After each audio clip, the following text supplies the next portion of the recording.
Channels Television Sports Center in Lagos, Nigeria. Back again with another action-packed edition of sports this morning. Good to have you join us. I'm Austin Konakman.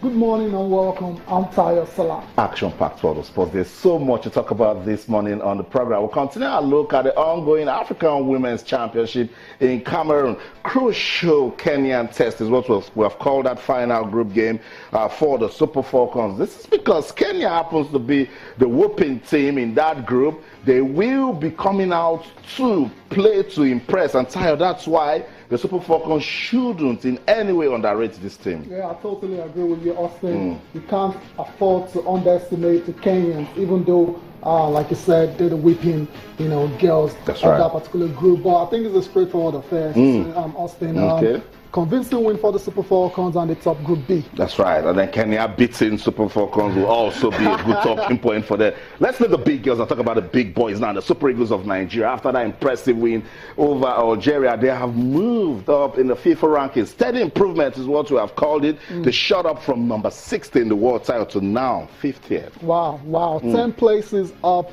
That's a very decent move, Austin, no doubt about it. And the Super Eagles are definitely on the upward curve, and a lot is expected of them in the coming months. And so I won't be surprised next year if the Super Eagles break into the top 30. Okay, from football, from the Super Eagles, we go to Formula One now, where after 20 races, it all comes down to the Abu Dhabi Grand Prix this weekend, where Lewis Hamilton and Nico Rosberg will go head-to-head for the 2016 Formula One Championship. Wow. Austin, it has come to this. I know. It has come to this. What a story these guys are giving us. Last year, they made us talk about them. Yes. This year, they're taking it again to the wire. And as it is, we might just be having a dramatic end time. Austin, I mean, there's every possibility that there will be drama. I know. Okay, but it's very straightforward in the sense that, Rosberg is on top with 12 points. Hamilton is in second, and he has to win in Abu Dhabi. That's right. So it's quite straightforward. He needs to win. Yeah, and I hope that Nico Rosberg doesn't make a top 3 finish. Exactly. So it's straightforward in that regard. But then the drama that you mentioned can also happen as well too. It's a motorsports. We know how it is. Things happen. Engine failures, crashes can happen as well too. A lot of reliability issues can pop up. This is one of it. This happens and it's race over. And it's race over. That's so, right. Austin, I think, I don't know. I think it will be hard. It will be hard for Lewis Hamilton. It's no longer in his hands. Yeah.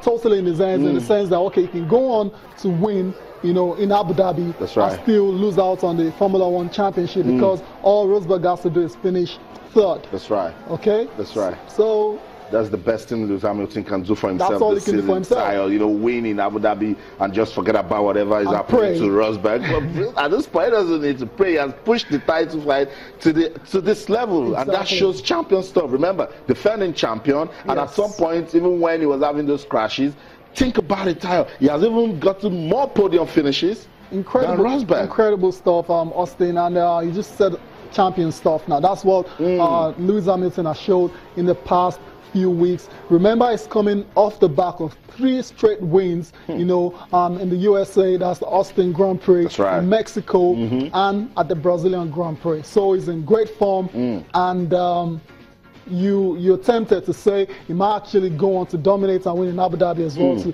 But Nico Rosberg hasn't fared too bad either, because he's been finishing second or third. Whenever Lewis Hamilton is doing so well, it's just right behind. Right behind, so it's not too far away. That tells you the sort of hard work that the Mercedes team they're doing. Yes. Though pundits are saying that the strategies are looking towards Hamilton, that his podium, his pit stop finishes are quicker, that his use of tires are more strategic. You mean the English pundits? Yes. Come on. Okay, but for me, come on, these guys have shown us that it can be a fight. Just before they came, it's been all about Sebastian Vettel. Now they just made him shut up. Mercedes keeps getting better. Lewis Hamilton is winning this week. Rosberg is winning the next week. If both of them are not winning, you must see one of them on the podium. Exactly. That shows they're working hard. Definitely. I mean, they're the best team, and that's why they've won the constructors titles Straight up. yet again. You know, with a few races to spare. So, Austin, it promises to be a very exciting race in Abu Dhabi. You know, it's tagged the Desert Duel. So we'll see who comes out on top in this particular race. Both drivers, that's Lewis Hamilton and Nico Rosberg, right. they've been speaking ahead of Sunday's championship decider. Let's listen to them. It definitely helps, yeah, to have been there, done that, you know, and so this is the third time that we're fighting for the championship, and second time that it's gone to the wire. So for sure that helps to feel more relaxed. For me, it's all about, you know, concentrating on myself this weekend, and I'm excited to go into the last race, fighting for the championship again with Lewis, you know, and yeah, so I'm just really focused on trying to get the job done, and I really would like to win this race, you know, and finish the season with a win. That would be awesome. That's my sole goal this weekend, is obviously to win the race. Nico's been really quick here the last couple of years, so it's something that it will be a challenge for sure, but one I'm certain that I can face head on and do well. And in terms of the championship doesn't go the way I'd hoped, well, I mean, the championship generally hasn't gone the way I'd hoped up until now, so 2016 has generally been not been a spectacular year, but there's been lots of positives to take out from it, and either way I will take all the positives into next season. Welcome back. Still Channel Sport this morning. Austin, it's been really tight between these two guys, and we're going to situate it properly with the head-to-head between them this season. I mean, 20 races has gone down, obviously, in this year's Formula One championship race, and they both won 9 races. So they're equal in that column. But check out the podium. Not a lot separating these guys as well. So 15 for Nico Rosberg and 16 for Lewis Hamilton. The points, yeah, that's what really matters. That's the most important column. It's just like in football, the goal scored, that's the most important column. 367 points for Nico Rosberg and 355 for Lewis Hamilton. That's a 12-point lead. And we said it earlier, Lewis Hamilton just has to win now in Abu Dhabi and hope Nico Rosberg doesn't finish in the top 3. It's that straightforward. And with those statistics, that it just tells you that the start of every season is very crucial. Yes. At the start, Nico Rosberg was having it good and was just getting really well. all those Four in a row. You know, yeah, 4 in a row. And you know that is because if you look at it, Hamilton has got more podium finishes, but because he wasn't doing so well at the start, and we're wondering, but he said something I like. He said for him, it's all about the positives, and that's what he took from last year into this year. It was. Come on, the comeback was phenomenal. Yes, at a time when even the Mercedes drivers were thinking they could change his car for him, and he wasn't even listening to some of them when they talked to him in the radio. Hamilton just got to show us that, look, it's not about just Mercedes. It's about me as a person. Yes. I want to keep winning, and that's what he has done, taking this title fight down to the wire. Down to the wire. I mean, however this ends, it's been a very exciting. Okay, it's been a lot more exciting than last year because the other teams really still didn't really, you know, extend Mercedes at all. They didn't extend. I'm talking of the likes of Red Bull, Ferrari. I think they've been quite disappointing. Apart from the last few races where Max Verstappen has really, you know, come into his own. I think the others didn't really live up. You know, when you look at drivers such as Verstappen and even Daniel Ricciardo stepping up. Red Bull have got a fast car. So what's going on? But not as fast as Mercedes. Not as fast as Mercedes, but sometimes about a driver. Because, I mean, we've seen a lot of terrible things. What happened to Kimi? Kimi used to be a very decent driver with good character. Something is just wrong, and that's why these Mercedes drivers are taking out of it. Jenson Button, Tyre, is one driver that has been there, done that. But for McLaren, last season and this season, it's not been so good. Horrible season. Don't forget, former champion, former world champion. 2009 with Brown. So you start wondering what happened to him, you know. But he's calling it quit. He's saying, guys, look, I've seen everything in Formula One. And another guy, Felipe Massa, will always remember him in his time at Ferrari when he was told that Fernando Alonso is faster than you. It was at the Brazilian Grand Prix. These guys are also giving their reactions. They're calling it quits on Formula One. We're going to miss them. Let's listen to Jenson Button and Felipe Massa. I'll be right back.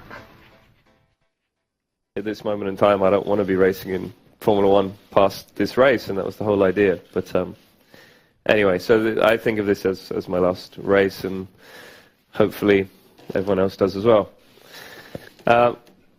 Yeah, it's been a long journey, you know, since 8 years old until now. I've been racing in motorsport, and everything before Formula One was work to try and get to Formula One. And you get to Formula One with many dreams, and you aspire to be something.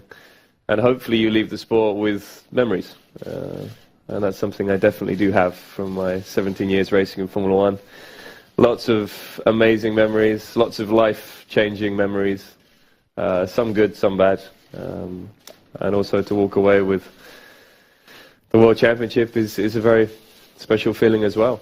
And then when I get to the pit lane, I saw all the teams out that I couldn't believe. I mean, it's still in the middle of the race, and the race just stopped. You know, for that feeling that it's just impossible to describe. I mean, how emotional it was, and how thankful I am for, you know, for everything that I passed through this year. And the only thing is to say thank you for everybody, including you guys, including everybody that was, you know, around me for whatever this period that I was racing Formula One. I really hope Jason feels the same here in this race, because yeah, it's a very special feeling and very special emotion that you know, I'm really thankful for everything I passed through. And as Jason said, I'm so happy. I'm proud, you know, of my career. So that's it. Jenson Button and Felipe Massa reacting to the Abu Dhabi Grand Prix and, of course, their career. Because I look at these guys, even if Felipe Massa didn't get to win, he gave us good moments in F1. Oh, surely. Austin, 14 years in Formula One. That's Felipe Massa. Okay, he didn't win the championship, but he won 11 Grand Prix races. That's right. And, you know, was on the podium 41 times. So that's a very decent career. And shout out to him also for that fight he put up when he got that brain damage. It's come back strong, scary right? accident, yeah. He came back strong and was still racing. And he's going to go out on a high, no matter how you look at it. That's right. You know, on Sunday in Abu Dhabi. For Jenson Button as well, so he can retire right now without any regrets. I mean, he's won that one championship. And they had to remind us. Very important. Very important, exactly. And yeah. Good luck to these two guys. I'm going to miss them, definitely. But there are a couple of great youngsters coming up as well, too, that will, you know, that are ready to replace both Button and Massa. That's what I mean. It's all about leaving legacy. So that's